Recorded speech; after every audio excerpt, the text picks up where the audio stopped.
ലോകത്തിന് മുന്നിൽ നിൽക്കുന്ന കാനഡക്കാർ ഇപ്പോഴും ഒരു ചെറിയ എലിയുടെ പ്രവചനം വിശ്വസിക്കുന്നുണ്ടെന്ന് പറഞ്ഞാൽ നിങ്ങൾ അത്ഭുതപ്പെടുമോ?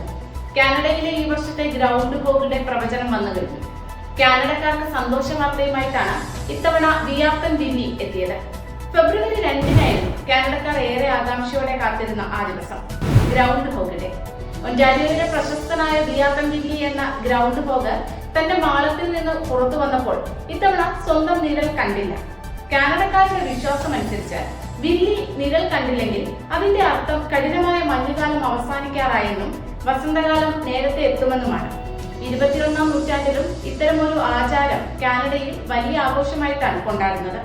നൂറുകണക്കിന് ആളുകളാണ് വില്ലിയുടെ പ്രവചനം നേരിട്ട് കാണാൻ ഒന്റാരിയോയിൽ തടിച്ചുകൂടിയത്. സയൻസിനേക്കാൾ ഉപരി ഒരു കൗതുകത്തിനും പാരമ്പര്യത്തിനും കാനഡക്കാർ നൽകുന്ന പ്രാധാന്യമാണ് ഈ ഗ്രൗണ്ട് ഹോഗിന്റെ ആഘോഷങ്ങളിലൂടെ നാം കാണുന്നത്. ചുരുക്കത്തിൽ, കടുത്ത തണുപ്പിൽ നിന്ന് ആശ്വാസം കിട്ടാൻ പോകുന്നതിന്റെ ആവേശത്തിലാണ് ഇപ്പോൾ കനേഡിയൻസ്.